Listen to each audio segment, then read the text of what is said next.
The chairman of the Technical Committee of the Public Utilities Regulatory Commission has downplayed fears that recent decline in the value of the Ghana cedi could result in higher utility tariffs in 2019. Speaking on the sidelines of an event organized by the PURC to present to the utility companies the template of what should go into the tariff proposals for the 2019 major tariff review, Ishmael Hejekum-Hene said though the cedi's depreciation is a factor in the determination of the tariff, there are other factors. Not quite. Let's take this scenario, assuming the dollar depreciates, okay, but we end up generating more from hydro in 2019. It means that tariffs needn't go up, okay. Another scenario, we are able to change all the light plants that are running on light crude, all of them switch to gas. It means the cost of production is either going to reduce or stay the same. So a number of things come to play. Of course, currency is key because they collect the money in cedis and they will have to even make payments in dollars and pay the IPPs in dollars. So it's in our collective interest that the cedi behaves. But the cedi will not be the only determining factor. But at the moment, you just heard that we are asking them to bring their proposal. So we all don't know what is going to happen. So the 9th is when we would have done all our analysis and would have formed an opinion, 9 December. But in terms of when it becomes public, everybody knows because prior announcement will have to be given. And we are looking at latest by the end of the year, 2018. We're going to keep you in the loop. Once we know, we will let you know. And ultimately, it will come in our announcements, okay? The public hearings are going to take place. The media will be actively involved. So let's leave it at that. The governing New Patriotic Party has hit back at the opposition National Democratic Congress over claims that government is blowing up to 8 million Ghana cedis on unsanctioned audits for witch-hunting purposes. NPP Director of Communications, Asamoah, has described the Tuesday news conference addressed by NDC General Secretary John Singh Ketia as a mission to boost his bid to get NDC members to re-elect him. Mr. Sedun Ketia had accused the board chair of the Audit Service, Professor Edredua Jemang, of sole sourcing auditing jobs to private firms without the approval of the Auditor General to witch hunt former appointees of the NDC administration. Mr. Asamoah believes the allegation is without merit. It appears Mr. Sedun Ketia is on a mission to make noise and hopefully boost his flagging campaign for re-election. Otherwise, no logical explanation comes easily to mind for his antics. Exhibited one in a full-blown press conference and furthermore on other media extempore throughout yesterday and indeed this morning. We want to say that most of what he delivered were deliberate lies. Speculative half-truths and deliberate lies concocted in the pot of his febrile imagination. And this he could easily have verified from the relevant sources.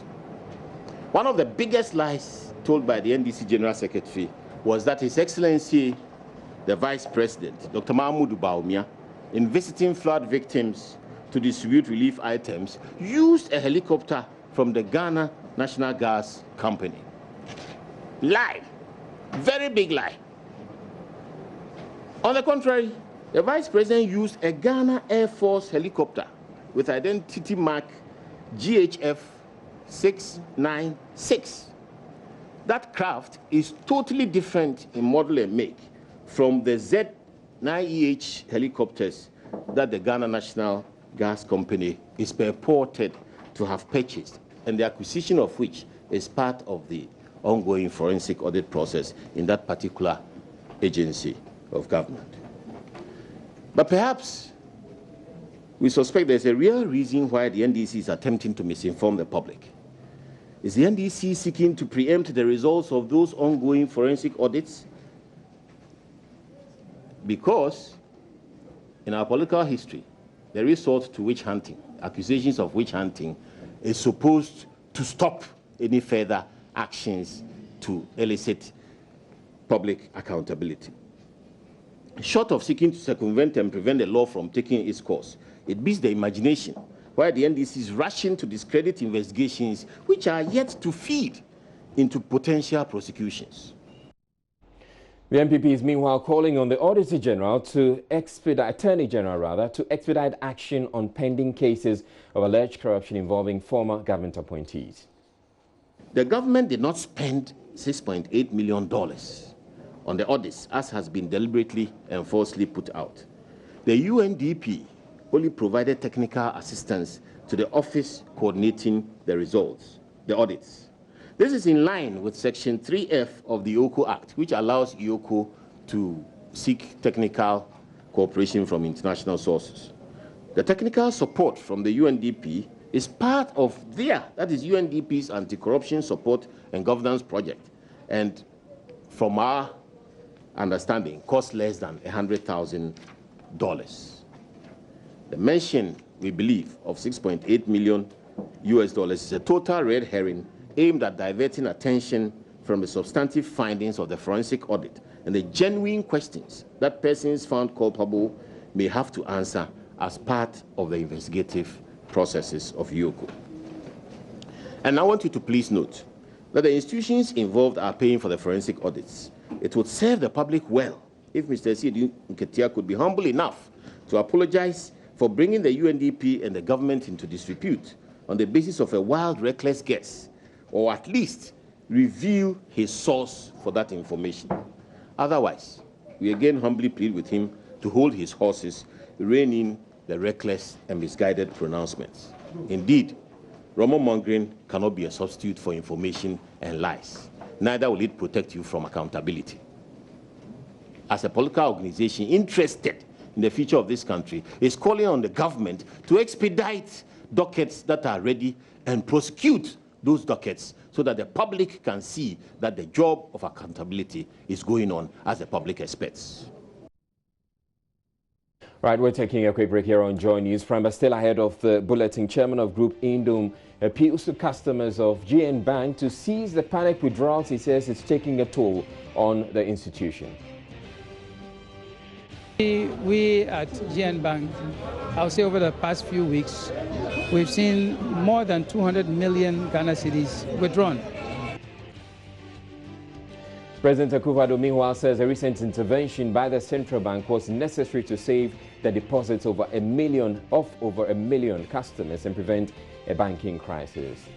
Those responsible for the sequence of activities that led to the crisis in quote will face the full brunt of the law if they are found to have broken the law. But the question we will be asking is, will the central bank be in a position to save more banks from collapse? Also, 106-year-old mother of one of 3 High Court judges killed nearly 4 decades ago says she will forever curse the killers of Justice Cecilia Koranting. And we'll have all that and more coming up in the bulletin. Please stay tuned.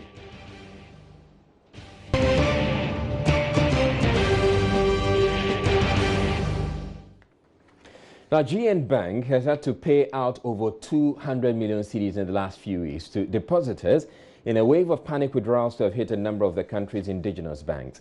The withdrawals, which have come in the wake of the collapse of 5 indigenous banks last August, according to Chairperson of Group Indom, Dr. Papakwesi Indom, is giving him sleepless nights, compelling him to embark on a campaign to reassure depositors. Interacting with traders in some major markets in Accra, Dr. Indom pleaded with the customers to cease the panic withdrawals, assuring them their funds are safe. Nancy Emefrajula-Dozie has more. The obviously frustrated chairman of Group Indom, Dr. Papakwesi Indom, told traders at the Abosokai spare parts hub the withdrawals are taking a toll on the bank. Every moment I have no, I know what He later revealed to journalists the extent of panic withdrawals. We at GN Bank, I'll say over the past few weeks, we've seen more than 200 million Ghana cedis withdrawn. Okay, when prior to that, our deposits were going up. And we had just completed our expansion program. So the deposits were going up. So it is not just the 200 million that we have lost. It is all the other ones, opportunity costs that we could have had that we now don't have. He was quite upfront about his frustrations. For the past 3 weeks, 4 weeks, I can't sleep, okay? And because I just can't imagine that somebody urgently needs money. I cast my mind back to my own hometown, Elmina. I know how the poor fishermen are. But if somebody needs, 50 Ghana cedis, and they will go to my bank and be told that we don't have 50 Ghana cedis to give you. Okay, because some people have rushed to come and take the monies away who don't need it. It bothers me. It's not even my name or any of those things, because there isn't much more that I am going to do in my life now. Okay, I'm 65 years old. Some of the bank's customers who gave audience to the Group Indom chairman, however, explained they were not withdrawing their funds for the fun of it. We don't collect loan from any bank. Our duty is to just put the money there and take the money and go and work. So if you are putting your huge money there, like 200,000 Ghana cedi, and you are going to take it, and they say no money, your business too is collapsing. What are you going to do? That's our shivering. Most of our guys went there for money and they are not getting. So sometimes they go there and they find it very difficult to get. A friend of mine just even went there yesterday and he wanted about 10,000. They only provided 2,000 for him and told him that he should come there later for the rest because they didn't have enough money. Dr. Indom, however, reassured them. He also announced the bank will, by the end of the year, meet the new Bank of Ghana minimum capital requirement. We have until the end of the year. We have shareholders. I'm not the only shareholder. We have shareholders. Everybody has their target of what is it that they should pay. So we have given everybody's target to them to pay. So they are all working on it. He also welcomed Ghanaians interested in owning a part of the bank to come on board. Nancy Emefa Jedose, Joy News. In a related development, President Akufo-Addo has revealed the rationalization of the banking sector undertaken by his government saved the deposits of over 1,147,000 Ghanaians and spared the country a banking crisis. Speaking at the inauguration ceremony of the new Standard Chartered Bank head office on Wednesday, the president, however, says this has cost the state 12.7 billion cedis. Banks caught up in these malpractices became insolvent and relied on liquidity support from the Bank of Ghana. What this meant was that without injection of liquidity from the Bank of Ghana, they were bound to fail and collapse, with depositors losing their entire savings and all their workers losing their jobs. A responsible government and responsible regulator, the Bank of Ghana, had to intervene to ensure that we did not have a banking crisis. And that is exactly what happened. 12.7 billion Ghana cedis of public funds, made up of an 8 billion cedi bond issued by the Ministry of Finance, and 4.7 billion cedis of liquidity support from the Bank of Ghana, was injected into the 7 banks that failed. GCB Bank took over the affairs of Capital Bank and UT Bank, and a new state-owned bank, the Ghana Consolidated Bank, was created out of the 5 other failed banks, i.e. Sovereign Bank, Unibank, Construction Bank, Royal Bank, and Base Bank. These measures saved not only the deposits of 1,147,336 Ghanaians and their businesses and the people they employed, but also minimized job losses in the banking sector. The rationalization and cleanup of the financial sector were necessary to safeguard the health and strength of the economy. I've said it before, and let me reiterate, that those responsible for the sequence of activities that led to the crisis in quote will face the full brunt of the law if they are found to have broken the law and suffer all the consequences prescribed by law. Joining me via Skype right now is Dr. Daniel Sedo. He's a financial consultant. Thank you very much, Dr. Sedo. Now, just listening to the president talked about the fact that a lot was done by government, or that intervention by government prevented what could have been a banking crisis. Can we confidently say that we don't actually have a banking crisis, considering the complaints we're getting from these indigenous banks?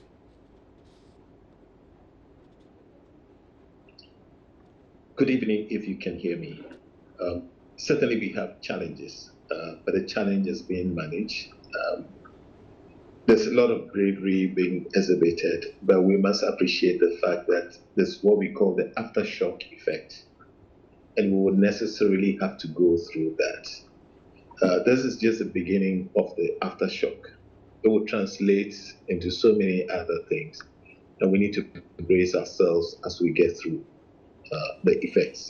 All right, so we take the case of GN Bank, and we've seen the chairman of the group, GN Group, go about try to appeal to customers to cease the panic withdrawals. Is this the case of the banks, the people withdrawing their monies because they've lost confidence in the indigenous banks, or there's more to it?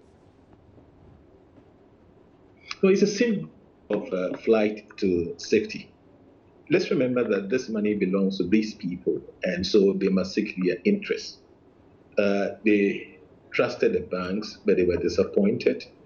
And so the least thing that happens, they would have to respond. So they must move their monies to a place that they think is safe, which is normal. If you take this country, we've taken customers for granted, but the customers are, and they are being responsive. They are rational beings. Look at what is happening today in this country. Monies are locked up in banks. Clients can't get their money. Meanwhile, one would expect that interest that is paid by financial institutions should be going up at this time. Now that there are difficulties, there's non-performance on loans, one would expect that interest rates should be going up and encourage people to leave. We're having a bit of a challenge with the Skype line to Dr. Daniel Sedo. We may probably have to switch to the telephone and get to listen to him make his submission. Yes, Dr. Sedo. Can you hear me, please? Yes, we can. Okay. I'm just saying that we need to analyze the situation. Clients have money to the banks. The challenge is trying to get these monies out. A new bank has been formed. There's still liquidity challenges people can see. There are microfinance entities that are struggling. So if you are a rational customer, what you'll be looking out for is what we call the flight to safety. How you can move your money quickly into a safe zone. Now, one would expect that policymakers would start looking at inching interest rate as a means of encouraging people to leave their monies with the financial institutions. But interest rates is rather going down, so they are losing value. Now, the other side is that the dollar is getting stronger than the cedi. And also people are losing money because their monies are no longer working for them. Their disposable income is also going down. Yeah. So the Ghanaian today is very rational and smart enough to think through these things. They are better off keeping their monies than leaving them in the hands of somebody they can't trust. So it's basically a trust issue, and we need to work harder at. Certainly we need banks, but we need to work very hard to win the confidence of people who come to deposit money in the banks. So Dr. Ingram is trying very hard. He needs to double his effort as well. So what would you suggest that the Bank of Ghana does in this particular situation?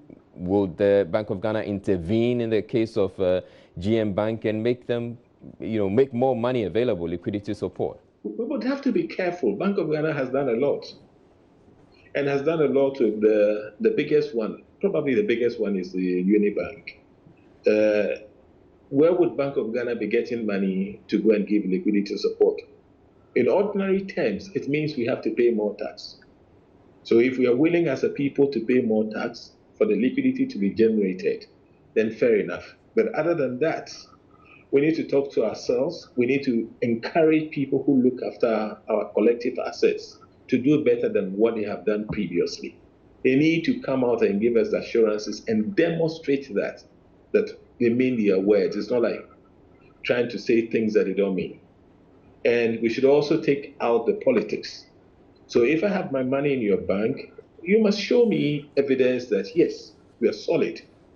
Make that evidence available to all of us to analyze and say, yes, you are good. You are liquid enough. You can convert the hard assets to liquid assets easily. Then with that kind of information, we can assure ourselves that, look, it's okay to keep the monies in the bank. It's a long way to go. And the banks would have to get themselves ready and do a lot of hard work. But one thing we can both agree on is that with these panic withdrawals, will sink any bank. It's certainly so. I mean, if you take your money to the bank, it's not that your money sits idle in the bank. Anytime you want it, you get it. That is not how it works. The philosophy is you bring it, you can come and take. As you are taking, somebody is bringing. So there's a certain float banks work with. Now, the money you give to the banks is what they call the liability. They convert your money into assets. The assets they invest in, if they are good, if they are liquid, if they are convertible, it makes it flexible for them.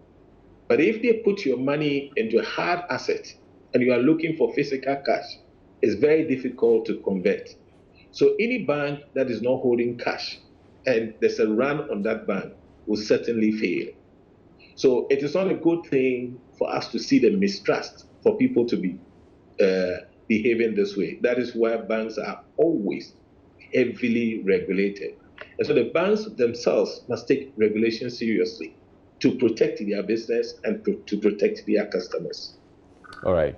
Thank you very much, Dr. Daniel Sedo. Dr. Daniel Sedo is a financial consultant, and he was giving us some insights into this banking crisis and trying to answer some of the questions that we had for him, and whether the Bank of Ghana should probably intervene in the situation of the failing indigenous banks, such as the complaints we're hearing from GN Bank. We're taking.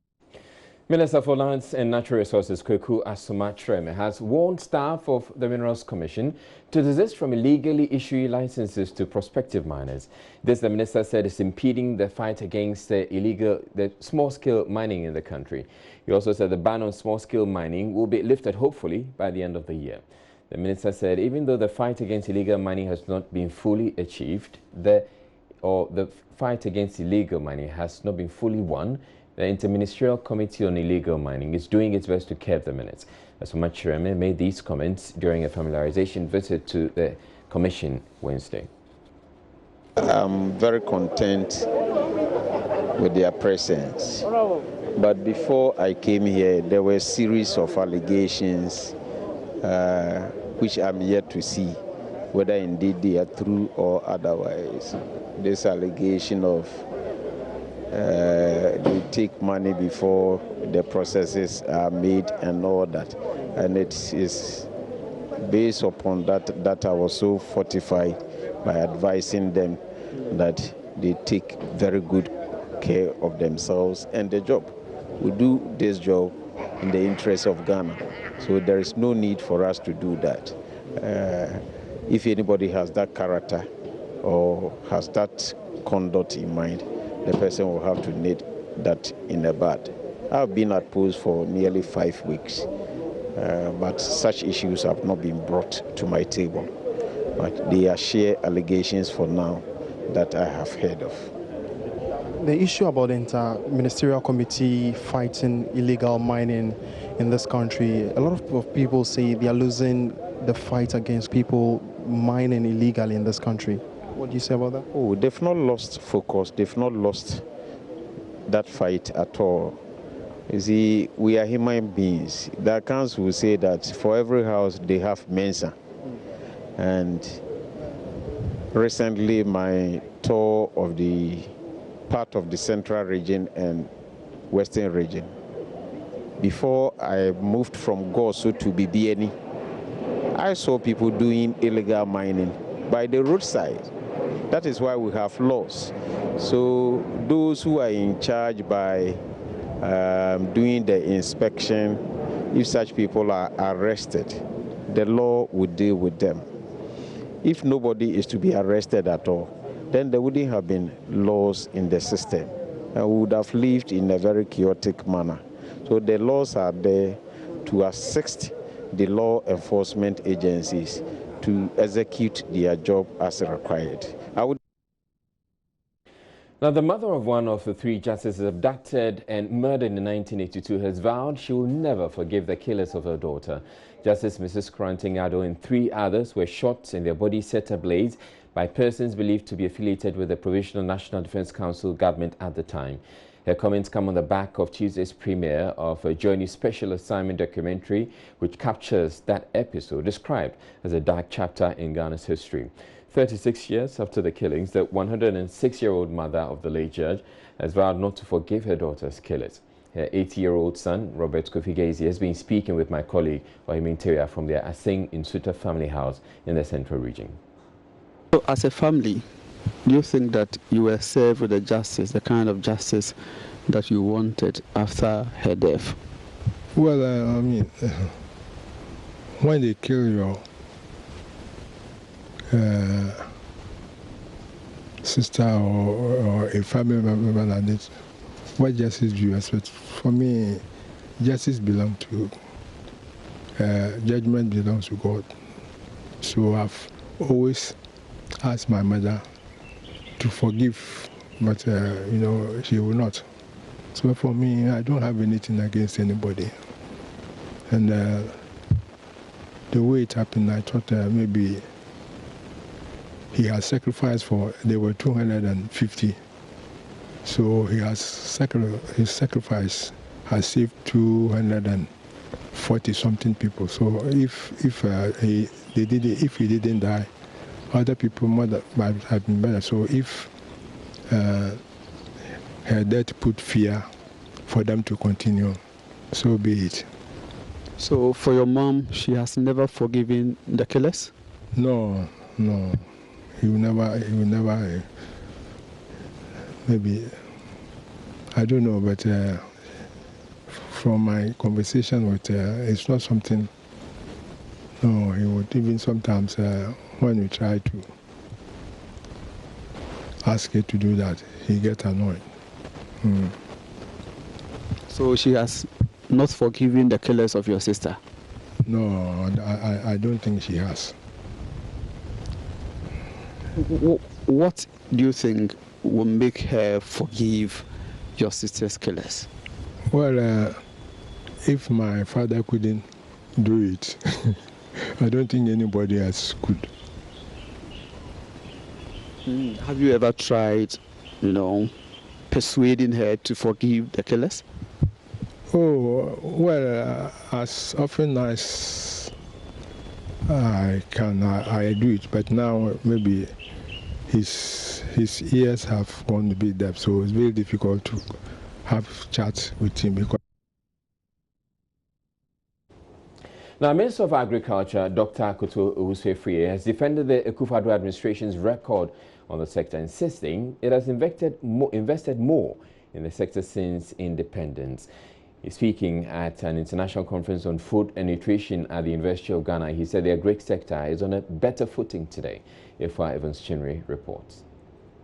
The conference, organized by the West Africa Center for Crop Improvement, sought to explore what can be done to ensure a hunger-free Africa. Agric Minister Dr. Owusu-Afriyie told the conference government is committed to agric mechanization as the sure way to improve on the country's food security. Scientists who participated in the conference are asking government to do well to fix Africa's food security challenges. Former Director General of the Council for Scientific and Industrial Research, Professor Walter Al-Hassan, is calling for continuity in the government's policies. Government may start a particular agricultural policy, like we have the planting for food and jobs. Okay. Now, maybe aspects of it you need to look at. If there are any challenges within the planting for food and jobs that they may not likely to meet, subsequent governments must continue. Even if the same government which comes or another government must come, they must not come and start all over again. They should look at what aspects of it did not work, fix it, and let's go ahead. But this issue of one government has started an initiative, then they drop it. Another government comes, they leave it. Champon did quite a good job, even in his days. But, well, most of the things he started were dropped. Mechanization was the thing he was pushing, and mechanization in his case was well thought out, because in machinery, maintenance of machinery, spare parts, they're all linked up together, you see, and the market too was there. So the things went on continuously, but when the era ended, we started all over again. Plant breeder at the Crop Research Institute, Maxwell Asante, says there's the need for more investment in the agric sector. There must be more investment in research, in production, in post-harvest, and in marketing. If any part of this link is broken, we will not have the impact that we want here. In a related development, President Akufo-Addo says the destiny of the country is safe under his leadership despite current challenges with the economy. For him, reduction in inflation, electricity tariffs and implementation of social intervention programs all point to a better Ghana. Addressing an orientation conference for Metropolitan, Municipal and District Chief Executive, President Akufo-Addo called on the MMDCs to propagate the government's good policies. He however warned against potential conflict likely to arise as internal politics to elect parliamentary and presidential candidates of the MPP start next year. The halfway stage of our tenure, it is important to note that our continued stay in office well beyond 2020 is hinged on the success of our collective efforts.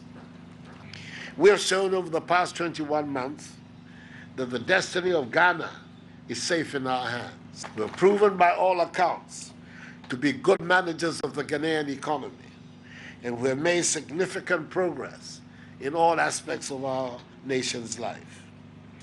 Whether it is in the economy, where we have increased the GDP growth rate from 3.6% in 2016 to 8.5% in 2017, and have engineered a decline in inflation and interest rates, or in education, where we have implemented the free senior high school policy, which has enabled 270,000 more Ghanaian youth to access senior high school than they otherwise would have done. Or in health, where we have revived the National Health Insurance Scheme so that the NHIS card is once again meaningful. Or in agriculture, where we instituted the program for planting for food and jobs, which ensured that this year we did not import a single grain of maize into the country. Or in bringing relief to the Ghanaian people and spurring our business and industry through significant reductions of utility tariffs, contrary to the experience of the previous 8 years, which had witnessed only systematic increases in utility tariffs. Our time in office has been inspiring and has impacted positively on the life of every Ghanaian and in every part of the country. In spite of these modest successes, you will acknowledge that if you who are gathered in this room do not perform creditably in the next 2 years, then our best efforts will come to naught. A conference such as this is thus of the utmost necessity, and that is why I'm here. And that was President Akufo-Addo addressing MMDCs there. Now I'm joined in the studio by our in-house agric expert or analyst, Joseph Opoku-Gakpo. He also happens to be a parliamentary correspondent, but he's here wearing the jacket of an agric expert. And we're going to be analyzing some of the things that President Akufo-Addo has said, particularly the issue about the fact that, about government's achievements as far as the agric sector is concerned. Earlier on, we also heard Dr.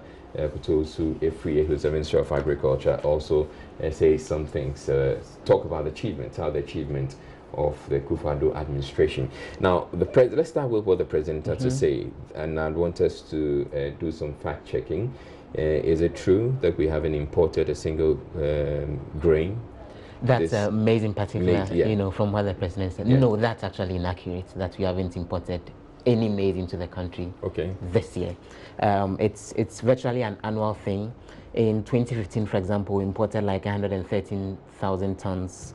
In 2016, we imported like 41,000 tons. In 2017, the figure went up a little. And in fact, it keeps going up.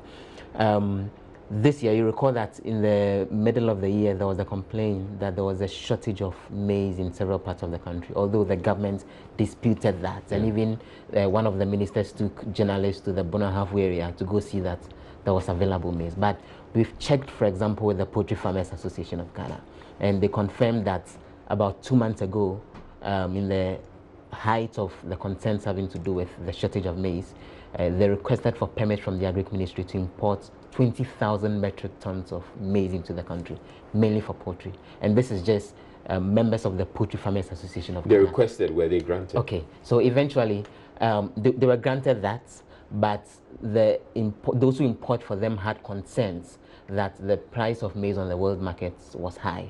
And so the importers were eventually able to bring in 9,000 metric tons. They brought in a first tranche of 3,000 metric tons, which then went to members of the association. And then there was a second tranche of about 6,000 metric tons that came in. So we can confirm that the Poultry Farmers Association of Ghana alone have brought in 9,000 metric tons of maize this year to feed their chickens and their poultry, you know, their poultry. And that's aside probably other permits which may have gone to others to import for other purposes, which we can confirm. So it's not accurate that no maize has been imported since the beginning of the year, thanks to Planting for Food and Jobs. Right, but how's the Planting for Food and Jobs doing? Because we're hearing the Minister of Agriculture who's saying that the Kufuor administration has invested more into the sector than any other government since independence. When you look at the figures, the face value, you know, you look at them on the face value of it, it looks so that in terms of how much is allocated to the agricultural sector every year, they've invested more. Well, I'm not too sure about it being more compared to, you know, since independence. But then this year, for example, if you look at dollar terms, really, you definitely the amount of investment into the sector will definitely be going up. Because of inflation and all. So this year, for example, there is about 599 million that's been allocated in the budget to it. And that's actually a decrease from that of last year, which was about 760 million. Okay, but last year they still invested that much. Yes, so 700. And then when you look at the 760 million figure, it's more like a doubling of the 2016 figure under the NDC administration of 355 million. Okay. And the year before that, 2015, 395 million. So when you look at 2017 alone, they appear to have doubled the figure when it comes to investment. So if you combine 2017 and 2018, they've invested more than even the NDC administration. And the figures are a lot lower, you know, in the years before the way to the Rawlings regime and earlier. But this is the interesting bit. Right. This is the interesting bit that it's not just about the figure. It's about how much of that amounts to the total budgetary allocation, you know, that the country had. So, for example, in terms of budgetary allocation compared to the total kitty, in 2009, about 3% of the total kitty went to the agricultural sector. Okay. In 2018, it's around 1% because you're looking at, you know, a purse of about 61 billion and about 599 of that was actually dedicated to agriculture. So that's just about 1%. And since 2009, the figure has been declining to about 1.9%. The percentage, I mean, has been declining to about 1.9 in 2012, 1.1 in 2015. But in that sense, what the NPP administration is doing today is not even compared to what the NDC government did in the year 2009. Right, when you look at it in terms of percentages. But do we have anything to show for all that? So, for example, the maize strategies that hit us sometime in the middle of the year, then there was the analysis that it means the planting for food and jobs wasn't exactly doing the magic that it was expected to do. And the other bit is this, that subsidy when it comes to fertilizer, when it comes to seedlings for farmers, it's always been there. The percentages are a lot higher today, but then it's more of a rebranding of what has been existent since the Rawlings regime in terms of subsidies for farmers. That today we are calling for planting for, that we are describing as planting for food and jobs. The farmers continue to get the support, but the bigger picture is this. Ghana continues to spend close to $2 billion, dollars every year importing food. That hasn't actually gone down since the NPP administration took over a little over a year ago. So that then there are questions about whether the expected benefits of this program is actually being seen. But obviously farmers are happy that they are seeing those subsidies still getting to them through the Planting for Food and Jobs program. All right, thank you very much, Joseph Opoku-Gakpo, for your assistance and for your insights there. We're moving on to other stories. Teachers, trainer, and author Anis Hafa is calling for a paradigm shift in the way Ghana educates its youth, asserting the current system is outmoded. He's proposing a new system where students will be empowered with digital tools that help them explore and enhance their learning. He also wants the recruitment of a new crop of highly skilled and intelligent teachers to take over from the current crop, as happens in Finland, where it is the best brains who end up in the classroom. Anis Hafa was speaking to Joy News on the sidelines of the 15th anniversary celebrations of Tema International School. That every subject under the sun in the syllabus is complementary on the internet. You can find all kinds of information about it. The internet has more information than all of our teachers in Africa put together. But then we have to understand that we have to raise the teacher themselves not to be afraid of using the digital tools. That's very important. The last point I'll make is this. Like when I was in secondary school, I went to school in Cape Coast in France, which is a good school. I spent 4 years trying to learn French. I couldn't speak it because of the way it was taught. But these days, you can go on YouTube, you can begin to listen and use audio visuals. We have software packages where instead of 4 years, you can speak the language in 6 months. What does that tell you? So what I'm saying is this: we have to raise a crop of teachers who are computer savvy, who are not afraid of it, who want to really update their own status so that we can help the children in this country. The Ministry of Communications and the Ghana Investment Fund for Electronic Communication plan to support persons with visual impairment to be migrated from the use of Braille to digital devices to reduce the cost of their education. The Communications Ministry says the step is to motivate them to climb higher on the academic calendar. Deputy Minister of Communications Vincent Sowa-Dota was speaking at the University of Cape Coast when visually impaired persons were presented with laptops and other devices to aid their studies. Richard Kojunyako has more. The laptops and computers have been installed with an assistive technology which translates visual information into forms which are useful to the users via non-visual means such as text-to-speech, sound icons, or a Braille device to help the student learn with ease. In addition, the Resource Center was also equipped with 10 desktop computers and accessories. Handing over the laptops and desktop computers to the students and the center, Deputy Minister of Communication Vincent Sowa-Dota indicated government was poised to better the lot of persons with disability by supporting them in their education. This initiative by the government of Ghana through my ministry and GIFEC is geared towards collaborating with our government in building the ICT capacities of people with disabilities. Thus, in so doing, will help them compete effectively in the turbulent job market. It is also the aim of the collaboration to build a ready pool of talents who will serve as facilitators to train others. Chief Executive Officer of GIFEC, Kofi Asante, says his outfit has begun taking some pragmatic steps under the GIFEC's Special Digital Literacy Program. The program, according to him, targets to deliver over 1,000 digital learning devices to persons with special needs and ultimately socialize the learners with digital learning. The objective is that we want to partner with this laboratory and with the persons with disability and equip the students with the requisite ICT capacities that will effectively help them to acquire the skills in the turbulent job market. President of the Visually Impaired Student, Karutes Tete, called on government to make good its promise for the people with disability to expedite action on the full implementation of the disability policy. He says the full implementation of the law will help a great deal in the lives of persons with disability. No person with disability is a challenge. The challenge is created by the society and the systems we put in place.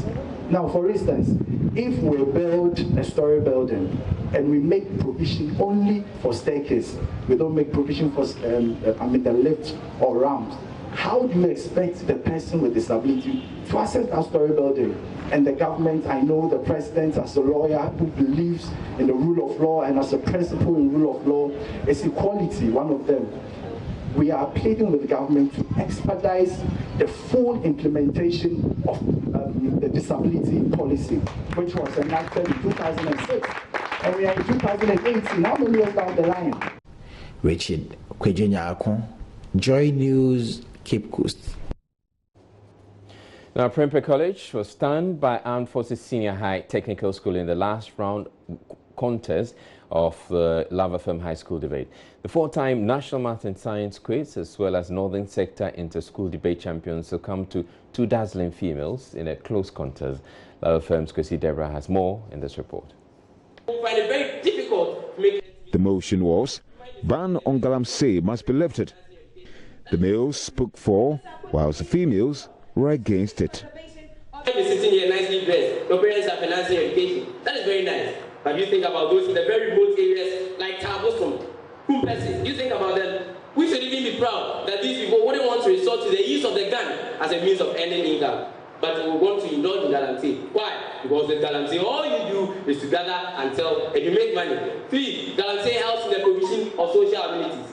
Most of our rural areas are beset with problems of poor living conditions. However, with galamsey, these things are gradually turning for the better. First of all, Chair, let us consider the effects of galamsey on agriculture. To begin with, the Chair, lifting the ban on galamsey would mean the country eventually losing arable lands to galamsey activities. The Chair, which would mean the country losing close to $2 billion in foreign exchange activities to galamsey. My worthy opponent, is that what you stand to defend? Ghana prides itself as an agrarian country, and thus the contribution of agriculture to the GDP cannot be underestimated. If the lands for farming and the water bodies for irrigation are destroyed with impunity, the country will in no time lose all of its lands. Then what will be the stand of the country? Over 2,000 road accidents were recorded just January and February of this year. Out of these 2,000 road accidents recorded, 336 deaths were realized. Will you attribute this to galamsey? Of course not. Lifting the ban on galamsey is equivalent to promoting crime with impunity. My worthy opponents, the government is not an enemy of Ghana. The government is an enemy of the operators of illegal mining. Ghana is not a failed state, and I repeat, Ghana is not a failed state, and therefore will not sit and watch these greedy people who only are interested in what they get from our resources, but not the care of Ghana. And 75 for Prempeh. In the end, Armed Forces went home with 244 points against 239 for Prempeh College. In the next round of the contest, Yasantua will face Opokuari School, St. Louis versus Tia Ahmadiyya, Ken Westi versus Tapasilia High, and St. Monica's versus Armed Forces. For Joy News, Kwesi Deborah. President Akufo-Addo is demanding strict application of the law from newly sworn justices of the Supreme Court of Ghana. The 4 private legal practitioner Nene Megache, former dean of the Faculty of Law at the University of Ghana, Professor Emmanuel Ni Ashikote, as well as Justice Samuel Mafo-Sian and Agnes Dozie, were selected after going through screening and vetting exercise. Inducting them into office, President Akufo-Addo charged them to exhibit independence of mind without fear or favor in the discharge of their duties. The situation where judges prefer judgments on the basis of decisions from lower courts and cite them as law is not acceptable, and even less so when judges cite no authority at all for their rulings and give orders without reasons. Judges, more so justices of the Supreme Court, must be learned, know their case law, and ensure their decisions and judgments are properly motivated. Even though the Supreme Court is the court of last resort in normal litigations, it has also an exceptional jurisdiction. That is its original constitutional jurisdiction.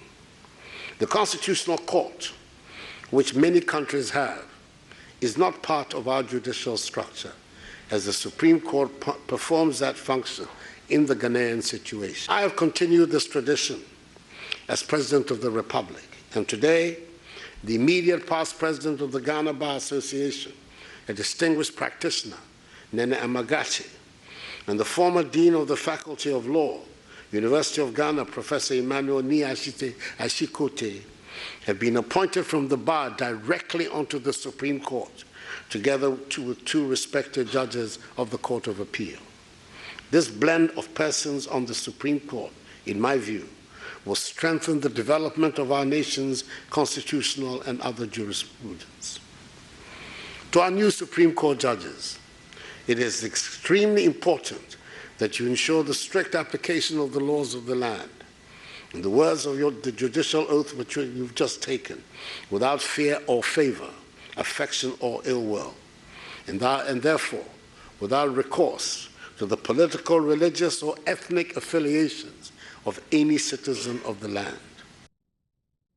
President Akufo-Addo was, however, unhappy with the handling of what he called serious cases by the court, especially rulings on cases involving persons caught in illegal mining. He wants judges to consider the concept of deterrence in their passage of sentences.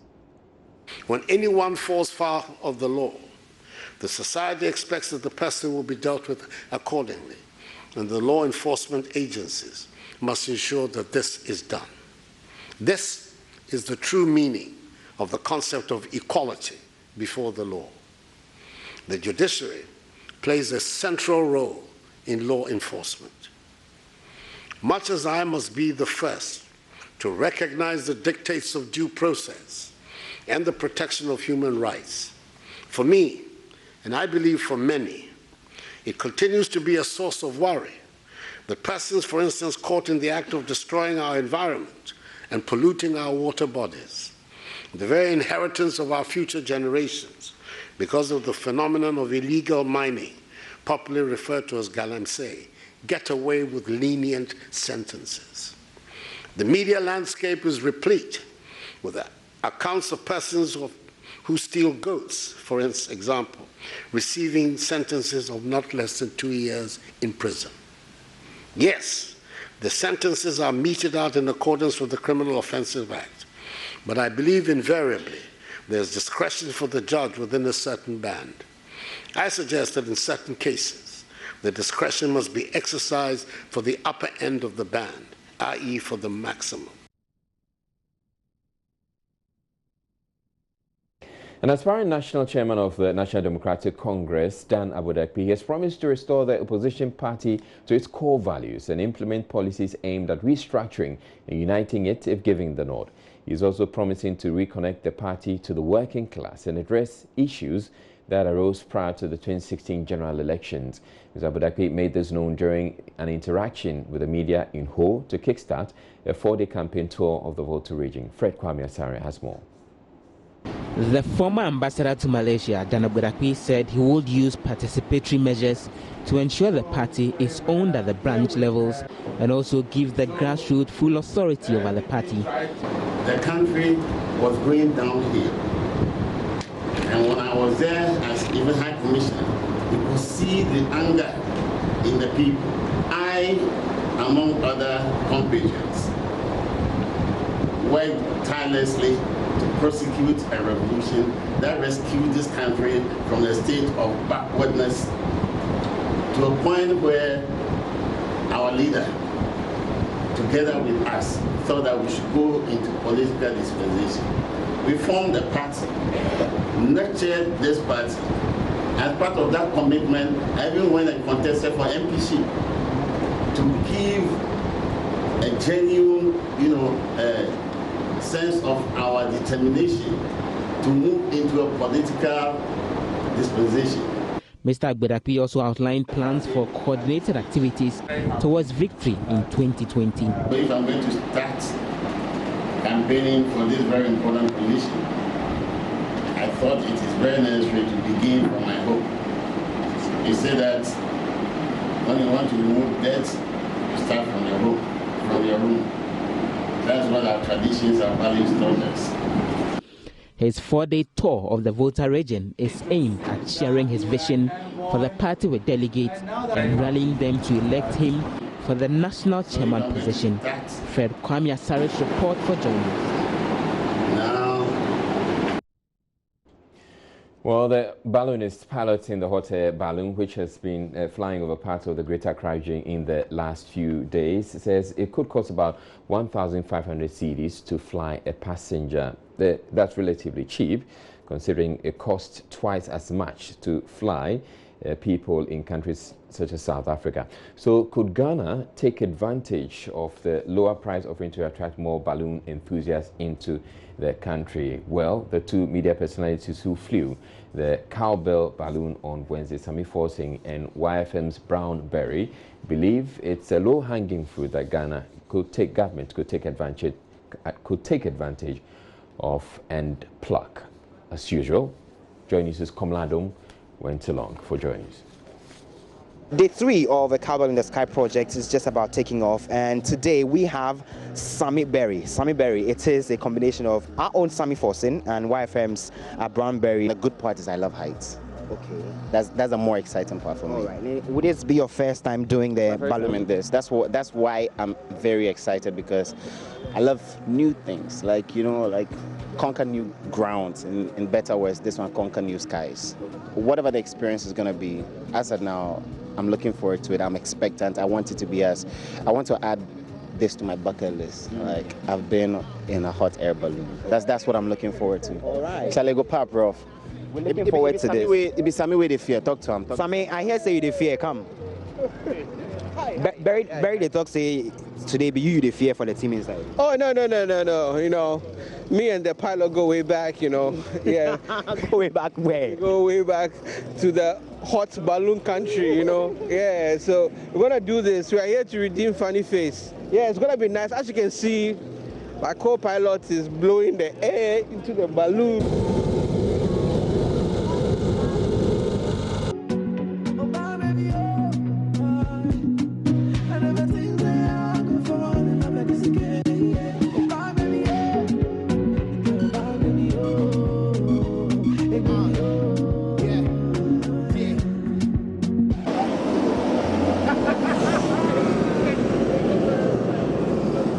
If I make an early landing, it's not because you're all man and that I prefer women on board. It's all because we're all men. It's because of the weather. Yeah, all right. See you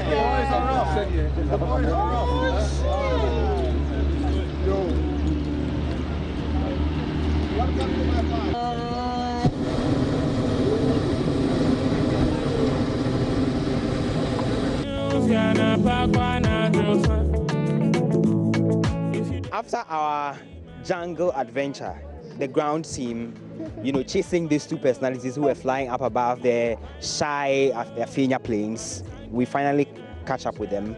Let's hear how it all went down for them. First, Sami. Ghana is very beautiful from the sky. Not saying it's not beautiful on the ground, it is, but on the sky, in the sky is better. But it's been an amazing experience, and I think I'll give thumbs up to Cowbell for this initiative. Definitely a way to go when it comes to boosting tourism in Ghana. Barry, hello. You said you loved heights, you loved adventure. I love new things. So what did you discover today? amazing. It's surreal, it's outstanding, it's awesome, it's breathtaking. It's a whole lot of things. And for me, the experience started the minute we had liftoff. It's like you got off the ground and you start seeing everybody. You know, it's like I was waving at people like, Charlie, I see you guys. What should I buy you? I'm going to space. I'll be back. What do you want? And it was very exciting. Students here at Ganata Senior High School, the boys and girls filled up in the auditorium, are expecting to hear from the cowbell team here on exactly how the hot air balloon operates. And this is expected to be a very brief session. After this session, we're going to go out onto the field and there will be the practical demonstration of how this whole hot air balloon technology works. Assistant Headmaster Domestic at Ganata Senior High School, Mr. Dennis Cody. Would you say this has been an experience worthwhile? Exactly so. Exactly so. Because our kids have been taught something about this Archimedes principle. In our early education too, we were also taught, but we never experienced it. And so if today cowbell is here to demonstrate to our children, then I think it is worth it. It is worth it. It will make them have first-hand experience in how the principle works. So I think it's very good. The Archimedes principle, I learned that when a body is wholly or partially immersed in a fluid, it experiences an upthrust, and that upthrust is equal to the weight of the body, the weight of the fluid displaced. Okay, and so that principle, of course, applied to the technology that operates the hot air balloon. So for the rest of your mates, your colleagues who are science students here, do you think this exercise was very beneficial to them? Yeah, I think it was very beneficial to them, yeah. Because I think at first we do a lot of theory and we don't do practical work. So when it comes in exams, we find it difficult to remember what you have done. Yeah, so I think the practical helps here. Yeah. I think Cowboy, you have done well. And Ganata, we thank you for such a wonderful experiment you have shown to us. Yeah, we are grateful for what you have done for us. And that'll be it for the bulletin. My name is Sujolai. Thank you very much for watching. You have a good night.